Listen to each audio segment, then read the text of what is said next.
Yo, what's going on guys, it is Foxy98 here and welcome back to a brand new video for you guys today here on the channel. Today, I'm going to be giving you guys an in-depth tutorial guide on how you can go ahead and create your own F1 2020 My Team liveries. If you guys end up enjoying, oh god, I can't even speak today. If you guys end up enjoying today's video, feel free to drop it a like and subscribe to the channel if you're new around here as well, as we try and make our way towards 20,000 subscribers, hopefully by the end of the year. Now, basically, I went through the analytics of my YouTube channel for the past month, and number 3 on the views was my tutorial on how to create a livery on F1 2018. It actually has done really well, and even to this day, I still get questions which come back from that video saying if this tutorial works for the likes of F1 2019, or even now, of course, this tutorial working for F1 2020. So, of course, I'm going to go ahead and redo the video, but of course, specifically focusing on my team and how you go ahead and do that.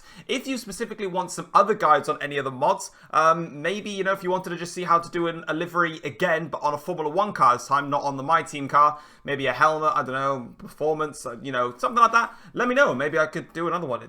See how this video goes, and we'll go from there. So, before we get into the actual modding section, we are going to need a couple of little things that we're going to have to use in order to get this to work. So first things first, what we're going to be using is we're going to be using the 3D car model for the FOM car, which you can find on Race Department. Now all these three things that are at the top here on my tabs, I will have them linked in the description of the video, so you guys can click on them to instantly get to where I'm actually showcasing these from. Now this 3D model Photoshop from JBorn72, this guy is the GOAT when it comes to getting 3D models for the Formula 1 cars out. It gives us a very great understanding of what our mods are going to look like in Photoshop before we then load up the game and see it all maybe be a mess or whatnot. So he's just an absolute legend on that front. And as you can see, he's got a 3D model of the F1 2020 FOM car with the 70th anniversary livery on it. So we're going to be working with this livery for today. And as you can see, it's absolute top notch. So what we're going to do is you're just going to need to go ahead and download it. Now, obviously, I've downloaded it already, so I don't really need to go ahead and download it myself. But what we're going to do, first of all, you're going to need to go ahead and download that. Once you've done that, obviously extract it out of its zip file, and then we can go ahead and actually start working on it. Now the next thing that we're going to need is something called Intel TextureWorks plugin for Photoshop. Now, in order for us to make our files work and compatible with Photoshop, we are going to need a little bit of a plugin in order to do that. Because with the Formula 1 files, they tend to work via the DDS files, they are called. Now, the only way that we can get that to work is by using Intel TextureWorks plugins. Now, in order to get this, obviously, all you got to do is at the top here is download the zip file. Now, obviously, in terms of actually installing all the plugins onto Photoshop, they're all here for you guys. So if there's anything that you're a bit like, well, I don't know what I'm doing, all you got to do is just follow the copy and paste guide that they give you. So obviously, first things first, start the installation, close your Photoshop down if it's open. Download the Intel TextureWorks zip file and expand it onto your local computer. In other words, extract it out into its main folder. Or you can leave it in its zip file. It's up to you. Then what you got to do is copy the desired plugin from either of the following unzipped folders. TextureWorks plugin x64 or Windows 32. Depends on which one that you obviously work with. Once you've done that, you just need to paste the plugin into the appropriate Photoshop plugin folder. So all you got to do is just go onto your main computer drive, go to Program Files, Adobe Photoshop CC, whatever folder you're using. So for me, I use CC18. I haven't actually gone over to CC19, even though I have it installed. I just keep using 18. So for my case, Photoshop CC18. Then click Required, then Plugins, File Formats, and then Paste. That's all you've got to do. It's very simple, and it literally tells you fully how to do the whole thing here. So follow this along and you'll be able to get yourself over the Intel TextureWorks plugin, which we are going to need. Otherwise, we're not going to be able to get this right here where we can save files as an Intel TextureWorks DDS file. That's the file in which all of the Photoshop docs work with for the Formula 1 games. So we have to have this plugin. And then the final plugin is on your screens right now, of course, is the EGO Erp Archiver. Now, in order for this is basically, as you can see right here, it allows us to actually install and export out all of our different mods and basically make as many changes to the in-game files as we can, because we can access them all in this Erp Archiver. This has been made by Rider25. As you can see, this is a brief explanation of it back from when Raikkonen was at Ferrari. So you can see this is what Raikkonen's helmet used to look like. So you can can import your stuff here. This is the performance section for the Ferrari, so you can go ahead and change literally anything if you wanted to, and then obviously you've got some other little pieces in here as well. All bits of code in there that you can work with, so you can sort of see how they're all linked together. The only requirement that you're going to need to make sure that the ERP Archiver works, especially now on the new version, is going to be Netcall 3.1. Now, don't panic if you're probably thinking, oh god, Netcall 3.1, I'm probably going to die or something like that. It's a Microsoft thing. So if you don't have it, just go onto Microsoft. I'll leave this link actually as well, so you guys can download Netcall 3.1 if you don't have it. But of course, it's here. You can just go down and just pick the one that you want, and then you can just install it from there. But like I said, it is a Microsoft piece of software, so don't panic about that. Go with 3.1 because it's what works for ERP Archiver. Now with the ERP Archive, all you've got to do is just click download now, and well, you can name your own price for it. If you simply just want to go ahead and get on with downloading it and don't want to pay anything, you can just click the link, no thanks, just take me to the downloads. However, if you're somebody that is very supportive of other people and what they're doing, you could go ahead and donate a little bit of money to Ryder25, who's made all of this before downloading. You can pick whatever you want, and you can go ahead and do that. But obviously, if you just want to go to the downloads, this is where we're going to go to. Now, for this, I do believe that with F1 2020, the only versions of ERP Archiver that work is going to be version 7. I used to have version 6. I did have version 6.1. I tried to load up all of the in-game files and they didn't work, which means I don't know if 6.2 works. You can try it, I guess, because you can just uninstall it otherwise. But ERP Archiver version 7 does work with F1 2020. I've got version 7.1.0 because it's just here, so I thought I'd download it. So go ahead and click download onto that, and then you can go ahead and run your ERP Archiver, and it'll look a little something like this, as you can see right now. You've got all of the little bits and pieces up here that we can work with, and this is for the FOM car, so this is specifically where we're going to be having all of our fun with. You can see lots of lovely, lovely liveries by here, and numbers and etc. And we'll get onto those very, very shortly. But once we've downloaded all of that, we're now going to go ahead and go into Photoshop right here. Now, as you can see, you're probably thinking, what the hell's going on? Why is there a Formula 1 car which is all of a sudden looks like this? What happened? We're going to go for it step by step. So what we're going to do first of all is we're going to open up that specific car that we just downloaded. So I'm going to go ahead and find it right now because I know exactly where it is. So we've got our folder here. So once you've gone ahead and actually downloaded the F1 2020 car model, you can go ahead and actually get this. So you'll have the Photoshop document for the F1 2020 car model.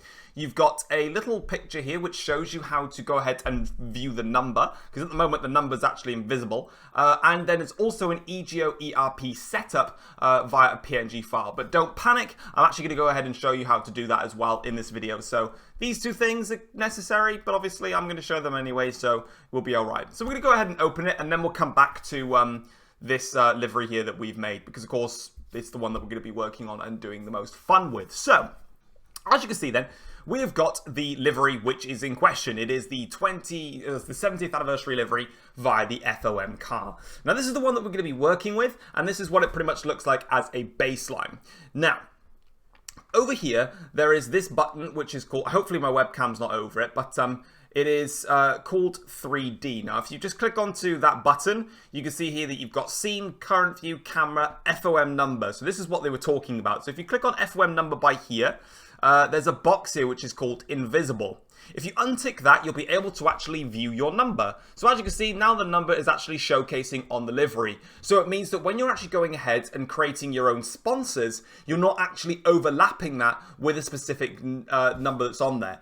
So maybe you've got the number of your choice on your car, but you've not realized that you've actually put a sponsor, and it's actually going to block that, and the number's going to overlay it. It'll look a little bit messy. So you can use this as a sort of a guideline as to where you can put your sponsors on the front nose especially, and even on the engine cover, just to make sure you're not making that mistake in future. But obviously you can click to make that visible and invisible. It's completely up to you. It genuinely doesn't make a difference. What you can do obviously is you can rotate around nice 360 degrees and have a little bit of fun with it, and have a little look at the car in general, as we've got obviously the rear wing, the engine, we've got all the components of the car, bar the suspension and the tyres, because quite frankly, we don't need them. There are two things that we're going to have here. We have got two diffuse maps that we can use. We've got the JB72 paint, which of course for JBorn72, the guy that's obviously made the 3D models. And then we've also got number as well. So these are the two things that we're going to be working with, and this is where we're going to now transition over into my section. So I'm not going to save this because I don't actually need it. We're going to go over and transform ourselves back over to my piece over here. So I believe this is my one. It is actually, yeah. So what you do is the easiest to actually should probably just go backwards and actually tell you how to actually get onto that. The way to get onto it is where the actual paint thing is there. Just double click on that, and then it'll be able to actually load up your paintwork for you. So if you double click on that, it loads up into this. And as you can see, we've now got our baseline that we can start working with. Now, the first thing that's probably going to start to come to your mind is the confusing thing about obviously the overall, all the green stuff. If you guys are literally brand new, unless you know how to mod already and you're just using this as a sort of a base guideline, if you're brand new to modding, you're probably thinking to yourselves, what on earth do all these green lines actually mean? Well, this is what's called a UV overlay. Now, you can tick the UV overlay and have it on, or you can actually untick it to get rid of the UV overlay. Trust me, you're going to want to keep the UV overlay on, otherwise you're going to completely mess up every single one of your mods. You can change the color of your UV overlay if you like, so if you want it in blue, like that, if you want it to have it in blue, you can have it in blue. If you want it in red, you can have it in red. If you want a pink UV overlay, have it in pink. Have it in whatever color you want. This UV overlay is not going to show up on your livery, so do not panic. But yeah, you can pick whatever you want. You can have orange, we can go through all of the color spectrums if you want.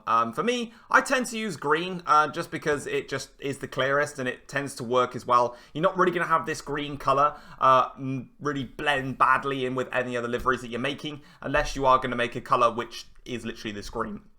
Now, over here, we've got our layers section. And these are the layers that we're going to be working with in order to create the liveries. Now, unfortunately, my PC has been having an absolutely terrible day, which does mean that every time I actually try and do work on the livery, it just tends to freeze everything that I have. So I won't be doing that in terms of doing work here. I'll do a couple of examples for you, but unfortunately, I won't be able to do loads of, crazy things on this.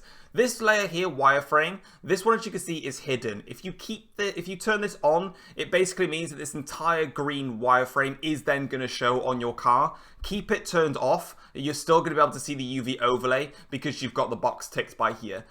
So you don't really need to do anything on that front. So as you can see, down the bottom here is actually the original paint in which we used to start with. We literally have the original 70th anniversary paint.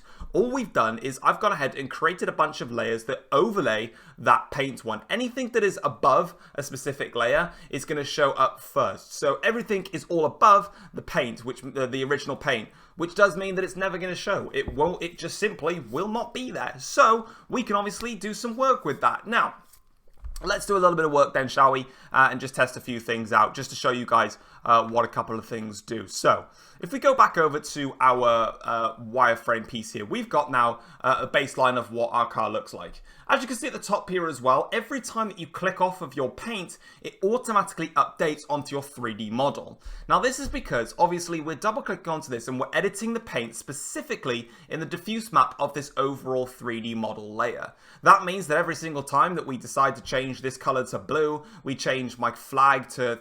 If you guys have never watched any of my videos before and you're literally watching this is the first one, there's a little bit of a connection with me in North Korea. It's gone back like 3 years. You'd have to have known me from back in the day to understand why that's a thing. But anyway, moving on from that, just to clear that up. Obviously, it automatically updates your 3D models. So whatever changes you make in this paint file, it'll change in this 3D model. So what we can look at is we can think to us, so we've created our livery, let's have a look at it and we can think, yeah, this looks kind of cool, I'm happy with it, it's not too bad. Now what I want to check obviously is my number. So we're going to go back over to the 3D model over here and we're going to click that and I'm going to go to the FOM number and I want it to eventually click onto it in due course. There we go. So I'm going to untick it so it's not invisible anymore, and I'm going to have a little look at it and basically see if my car is suitable, in other words, when it eventually catches up with us. What we are going to notice is, first of all, are the sponsors on my car in the correct places? And B, am I going to have to make any form of changes? Because, of course, it might just mean that my thing is actually going to need some changes. Now, annoyingly, I don't think it's actually going to load up, probably because I've made messes with the numbers in the past. So I'm just going to retick it as invisible and just go back to my scene because it's not working. But what I can confirm to you guys is that this specific Petronas... Oh, that's probably why, because the RAM is now just going to go overdrive and go a little bit crazy. That's fine. What I can confirm is that this Petronas logo that's on the front here is actually going to get blocked by the specific number. In other words, the number is going to overlay on top of that Petronas logo, and it's just going to look a little bit ugly and a little bit messy. So what we're going to do is we're going to actually rectify that and basically just get rid of it and make a few little changes here and there. So if we go back onto this paint file here, now it's going to be a little bit harder to actually do any work on my side. Like I said, my PC is just not having a good day today. I need to sort it out after this video, but you know, it is what it is. Like I said, every single time you go ahead and you make changes to your livery, it's going to automatically update on the 3D model anyway. So as you can see, I've gone ahead and made a bunch of changes here. So what I'll do is I'll pretty much just go through a couple of the little things that we've done, and then we'll go into the installation process. Because really, all of this is just down to you just being able to create whatever you wanted to create here. So as you can see, so what are the specific elements of the car? Now, of course, some bits of the car are actually very, very difficult to understand what bits are what. Like, what does this specific flat piece here? What is this flat piece? You know, what are some of these flat pieces on there?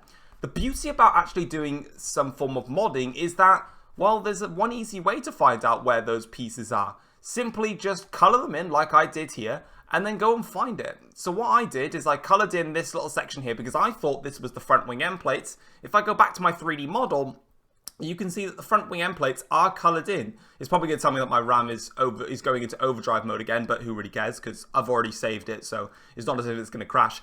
What you can automatically do is, like I said, it updates the smart project. Like I said, it's not going to work now, but, you know, you get the picture.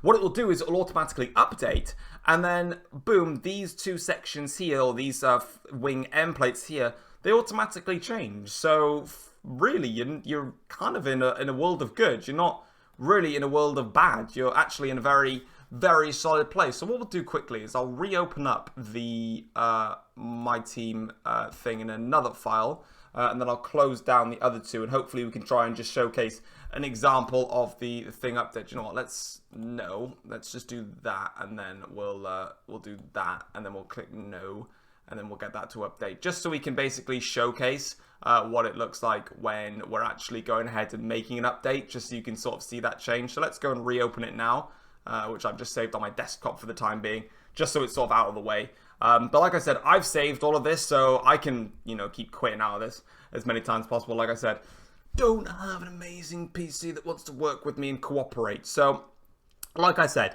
the beauty of it is that we can just find different little bits and pieces and think, what does this do or what does that do? So let's go back over to the paint again here. And we're going to go ahead and literally just find something on here and make a change to it. Now, of course, some things, there's one thing that actually hasn't saved, and that's my logo on the halo. But I've already saved the original file anyway, so I'm not really that concerned. So let's have a look at this piece then and think, what do I want to look at? So there are some things on the car that are going to be very, very obvious to you when you first glance at it. You can see here that this is the bottom half of the engine cover on the side. This is the top piece of the engine cover on the side. You can see then this is the flipped version, so this is going to be on the other side, and you can see that we've got the top and the bottom pieces of the engine cover. Some pieces are very, very easy. You can tell here that this section is the front nose, but also you've got the side elements of the front nose. Now, the best way to figure out what bits is the side and what bits is the straight up middle is you've got these heavy sections of linings by here. From here to here is going to be where the actual nose cone is. This section along here is actually the side. Literally think of it as if you're about to build your own 3D model and you sort of cut it out with a pair of scissors. Look at it this way. So in order for us to get the front nose and the sides, you've got the front nose and you've got the sides. To get your sides in, you flip them in like that, and boom, you've got now your little 3D cube. Imagine it like that. It's like it's a 2D piece that you're now building into a 3D cube. It's the best way to sort of explain it on that front. But what we can confirm, actually, yeah, we could do this then. So this is my Petronas logo here. Now, this Petronas logo is going to get overlaid by the number. So what I'm going to do is I'm going to do something nice and simple. I'm just going to move it up here instead. I'm going to move it out of the way so that it's not going to block the number. And then I'll move my cheeky old flag down a little bit. So we'll do that to start with. You can make as many changes as you want. It doesn't really matter what you're doing. And then, you know, we could have a little look around. My TV's going to turn off. I don't really want that. And we can sort of find a couple of other bits. Let's see if there's something that I want to press. Do you know what? Let's just do this. So I don't have a clue what these little pieces are. So we can go ahead and just, well, see. So if we go down to our original layer by here, which I made, I'm just going to slap a big white dot in the middle. Like I said, I can close this down as many times as I need to because I have everything saved. So now if I go over to my piece here, you can see that it automatically is going to start saving. And now, all of a sudden, we now have our updated 3D model. So what we can see, first of all, is if I zoom in ever so slightly, let's zoom into about 50%, we can see here that the Petronas logo has now moved. So we can see that we originally had it right here where the North Korean flag was, just above it. We've now moved it all the way up to the top by here. So automatically you can see how everything updates when you're creating your piece.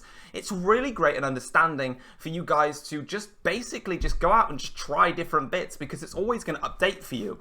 And then in terms of that big white dot, well, we can just have a little look around and see if we can find a big white dot anywhere. To be honest, I don't think I actually can, which is a little bit concerning that I've created a big white dot. Oh, wait, I think I found it actually. Is it on the front wing?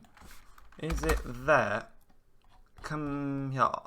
I don't, might be. I think it is just literally a tab on the front wing by here. So you can sort of see, that's what I mean. Like, there are some things that you're just physically not going to be able to know straight away in terms of, well, where is this piece? I don't know where the piece is, etc. It's literally just about finding them. And that's the way to sort of express that greatly. Let's get that back down to that so we can actually get our car model. Okay, you've just decided to just go all mental on me. That's awesome. It's not as if I wanted you to do that in the first place, did we? Let's remove all of that, shall we? Let's do that. Oh, I've set the opacity down by 10. That's probably why the opacity is 10%. Let's make that 100, shall we? There we go. That solves all those problems. So again, oh, there we go. Perfect.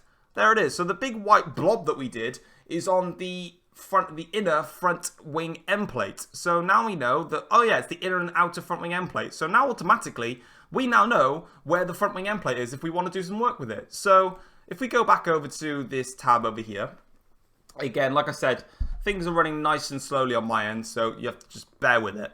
So what we can see then is we have now got our front wing end plate. We now know where it is. So what we can do is we can obviously go ahead and just quickly remove that. Now the beautiful thing is when it comes to the history of the stuff that you're editing, it actually just only, it's the histories are both separate. So or simply one little remove and that's done. So again, it's going to update that. It'll probably not work again. It'll probably give me a RAM overload. But you know, that's because I'm running my recording with Photoshop and other things as well. Everything tends to overload, but it is what it is. You know, as long as I can give you guys the basics of what we're on about here, that's all that really matters. In fact, it's just going to now continuously save and in fact actually freeze, which is really, really great. Photoshop, I love it. Okay, so after that froze, I just ended the recording quickly, restart my PC and we'll go again. Like I said, it's tough when you're recording and also trying to do stuff on Photoshop with 3D modeling because it really can take up a lot from your PC. But as you can see, we're back with my piece now. So what we're going to do is we're going to go ahead and basically show you guys now how to save this piece and how to save it correctly. And then what we're going to do is we're also going to go ahead and get ourselves our own number, which we can quickly pop onto our car. Now, the last thing that I'm going to do quickly in this is I'm going to go ahead and actually delete this Petronas logo right by here. Because what I found out actually, because I had to do some testing to make sure everything that I was going to do for you guys is fully correct. This Petronas logo, if I put my number on, the number literally goes on top of the Petronas logo. So I'm going to quickly click on the Petronas logo and I'm just going to get rid of it like so. Boom. So that's been deleted. So that's no longer going to be onto the car. So now if I go over to my 2020 livery, what you'll be able to see is, as you can see at the top, it's going to be saving automatically. And I will be able to have the Petronas logo deleted. Because quite frankly, I don't want it to overlay on the car. Simple as that. So we're going to get that off. As it's going to update for me, my smart objects. So let's let that update. and then we can go ahead and pretty much just show you guys how to save each file. So now if we go over, you can see the Petronas logo has been deleted, which is awesome. So now that that's out of the way, we can move back on with it, and we can now go ahead and save this. So once you've created the livery that you're happy with, you want to go over to the top, and you're going to go and click File and Save As. And what we're going to do now is basically save our livery, make it our own. In other words, so I'll wait for the files to come up so we can save it, which is awesome. So I'm going to go ahead and save this on my desktop. You can save it wherever you want to. It could be on your desktop. It could be in a folder. It really doesn't matter where you save it to, as long as you do, and as long as you've got you know, a PC that can actually run with you properly, because even after restarting, it's actually made no difference at all. It's going to run at such a shocking speed. So yeah, that's great. But save it in your desktop, save it in your folder that you've made, save it in your back pocket, I guess, if you fancy doing it there as well. There we go, in due time. Now that you've actually entered your you've actually installed the Intel TextureWorks plugin, the DDS, boom, you can use that and save it as a DDS. I'm going to call it My Team Tests, because why not? I'm going to go ahead and save this. I've already saved it before, so I'm just going to save it again. And now what it's going to come up, it's going to come up with this screen here in just a second.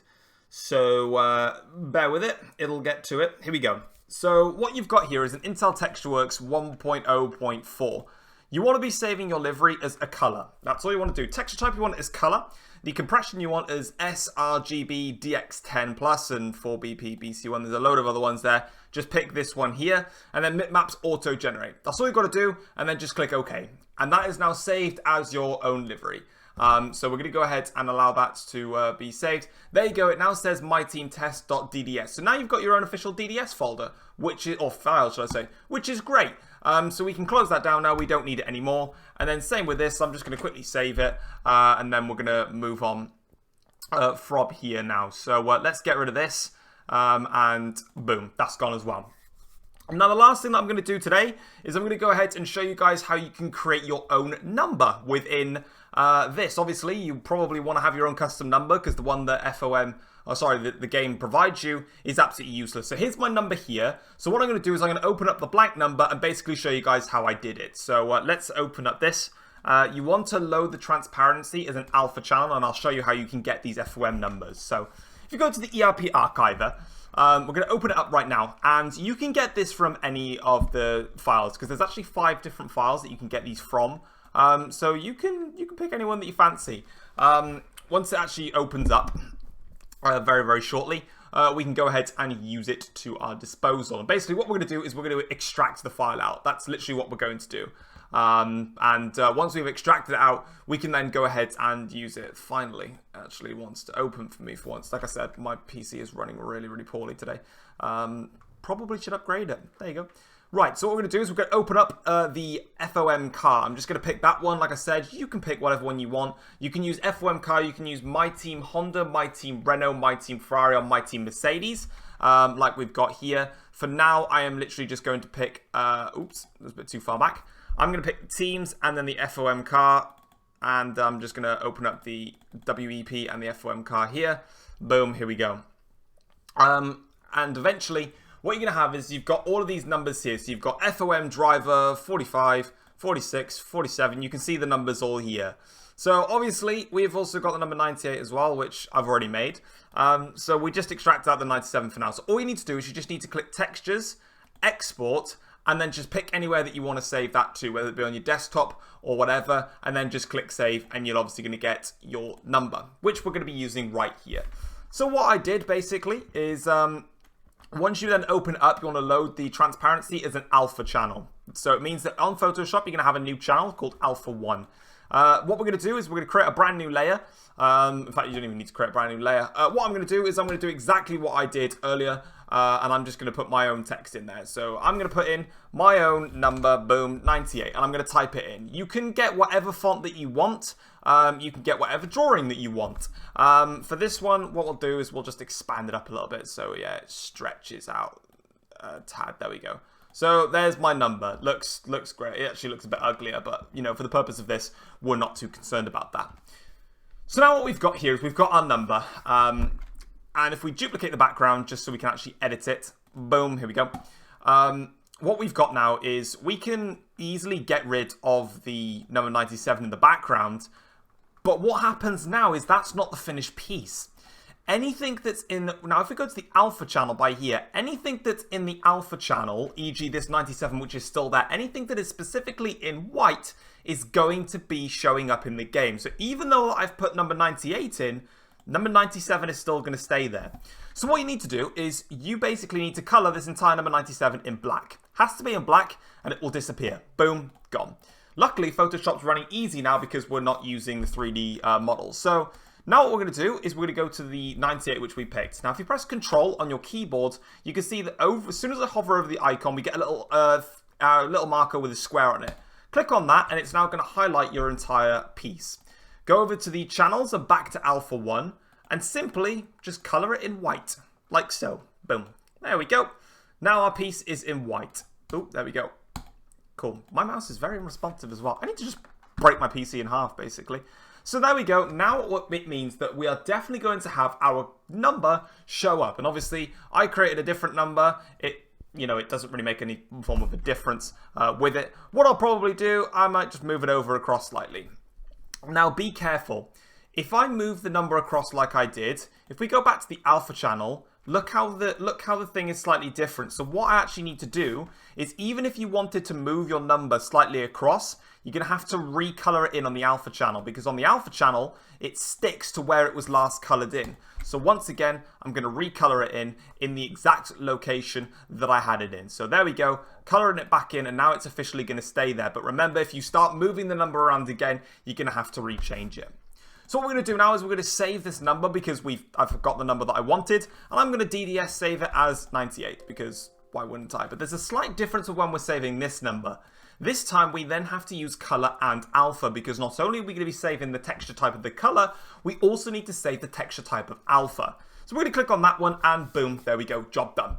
And we're going to save that. There we go. So now we've officially got our own numbers. Now we need to move on to the installation process and get that underway, which we're going to do right here. So now what we have got is we have got ourselves 4 different My Team folders here. We've got My Team Mercedes, My Team Honda, My Team Renault, and My Team Ferrari.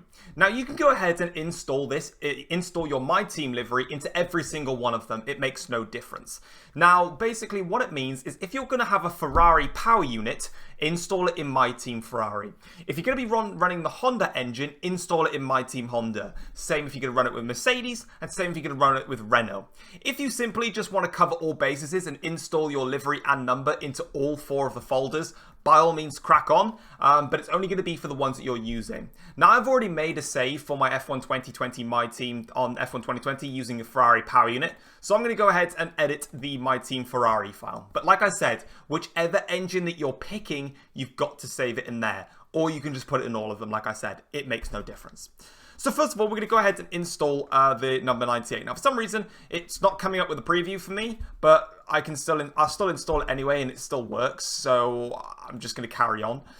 So we're going to import now, and we're going to go over and get our number 98, which is right here. So as soon as actually, I forgot to show you something before we get onto that.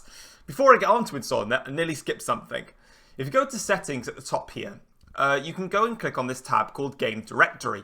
And you can actually set a directory for the Erp Archiver. And now this is extremely useful for just having it all saved. So what you want to do is when you go to Set Directory, go to Common, click on F1 2020 once, and then click Select Folder. It just makes the entire process a lot easier when it comes to saving different files, etc. like that. So go to Textures and then Import. We're going to go ahead and re-import now our number 98 into here as so. Boom. Now all of a sudden, because I set the directory to F1 2020, it's going to just send me all the way over to where I actually need to save it. And all I've got to do is click Save. Done. Job done. Like so. Boom. It takes about 5 seconds, I believe it is. And then our number 98, boom, has popped up in there. Lovely. Now, in order to get the My Team livery to actually work on the My Team Ferrari, I'm going to use the RaceNet livery. Because I've linked my Steam account to RaceNet, I'm going to use this one. I don't know if you can use the 70th anniversary livery or not. For now, I'm just going to use the RaceNet one. I can't see why you shouldn't. What I might do is I might even try it and just see if it works. I might do both. And we'll go from there. But for now, we're going to use the RaceNet one. So I've already installed it in because obviously I wanted to do some tests. But I'm going to reinstall it in now because obviously I've gone ahead and changed the Petronas logo and got rid of it. So we're going to go over and get the My Team test. And again, it just sends me over exactly where I need to save it to. Bosh, done. Now what we're going to have in about 5 seconds time, it's going to update and it should get rid of my Petronas logo, which it does. So it also got rid of some other stuff down here. So I don't know what that was, but I'm not really that bothered. So that's the RaceNet one done in there as well. Now the other file that you're going to have to attack is going to be the livery, or the RaceNet livery, the S file. Now I'll be perfectly honest with you guys, I'm really very vague with my knowledge of the S file. It's quite a complicated one for me. My best bet and my best tip for you guys, because mine I've actually just filled it in pink and it'll be absolutely fine. My best bet is have a look at all of the other liveries when you get an opportunity. So we'll open up one now quickly and go to Teams. We'll just go to the Ferrari car for the time being. Now, I'll get rid of race because that's why that's going to come up all the way over there. Boom. So if we go over to the paint for Ferrari, you can see that every single car has got the standard D style format, and then it's got its S type in here. What I tend to do personally is I tend to look at the S paint for each of the following cars and see that the red is coloured in the green and so forth. And then if I just go to another one like Mercedes, let's just have a look. Teams, Mercedes, don't even know what their colours are on here. So let's go over to the S file. Again, like they've got the sort of pink in there, so I just use that. Because obviously my car is in black. Have a look at all what the other ones are showcasing and all the other cars, and then just have a look at the S file and just put it on a blank screen. It'll be absolutely fine. There might be a slight little bit of coloration differences, but it won't be too crazy. But like I said, my knowledge on that front is kind of weak, which is why I don't really go into that as much. But if you left it alone, basically, what it would do is all of the logos from the RaceNet livery would still show up on your car. It would show up in like a very dark black and grey, and it would just sort of get in the way of it. Just getting rid of that colour will be absolutely fine. So now that we've done the installation process, we're going to go into F1 2020 now and showcase the livery over there. Okay, so now that we have actually gone ahead and loaded up F1 2020, now we're going to go ahead and go to My Team. So we're going to go to customize. I don't know if it works in customization. I'm going to find out now, actually. RaceNet. No, the RaceNet livery sort of just stays a bit like blurred or whatever. But if we go over to My Team, which I've named it, Help Me Get 20k subs, because I think it's a great name. I think it works absolutely perfectly. We're going to go over to Team Headquarters now. And what we should have is a lovely looking car awaiting us. In just a second. Of course, we are running the Ferrari power unit, so I've installed this to the My Team Ferrari section, and as you can see, in just a second, when we load it up, boom, there we go. We've got ourselves our racing car. There it is, looking absolutely lovely in all of its basking glory, and there it is. Our F1 2020 My Team car is now ready to get going. And what I'll do is I'll quickly we'll head over into a practice session potentially. Oh, damn it, one of my engine upgrades failed. That just sucks, isn't it? We were having so much fun, and you've done this to me now. I was about to, help me get 20k subs, and my engine's failed. That's just not, that's not appropriate. We can't be having that. We'll upgrade this, I don't know why I'm doing any of this, because I'm not going to carry this My Team on, but, it is what it is. There we go, loads of upgrades going on the car. Boom, let's carry on, and... yeah, awesome. Brilliant. So, let's go to a race weekend then. Let's go and have a look at the car. And, yeah, get a nice little feel for our own My Team car, shall we? Get out there. Okay, the volume's going to be pretty loud on the game audio because I wouldn't have turned it down. Holy moly, these going to be some echoes. Let's just turn that right down then, shall we? But boom, you can see that my livery is fine. Works an absolute treat. There it is, out on track. And, we basically now have got our own F1 2020 My Team livery that we can run. Of course, like I said, this is only available on the PC version. Why is it telling me to use a flashback? Are you mad? Anyway, so yeah, we've now got our own livery. It's now official. It looks pretty damn good. We're going to go ahead and get a replay cam as well, just so we can see it as we go on through. So there we can see the official livery in place, and works absolutely fine. Obviously, like I said, you can spend a lot more time than I have getting a livery up to scratch, but as you can see, that's what we can do in the space of like 10, 15 minutes or something like that. But guys, hopefully you have enjoyed today's episode, I keep thinking I'm playing My Team, but thank you very much for watching today's video on how to create your own F1 2020 My Team livery. I know it's been a long-winded video, but I wanted to make sure that I was covering absolutely all the bases of what I was doing. I've got a Mercedes badge on there. Yeah, I'm running a Ferrari power unit. Awkward. But yeah, guys, if you have enjoyed the video, feel free to drop it a like, subscribe if you're new around here as well, and like I said, if there's anything else that you want to know about in creating something mod-wise for F1 2020, drop it in the comment section down below. And like I said, we'll see how this video does in terms of the response, and we'll take it from there. But for now, guys, I'm out. Take care all. Peace.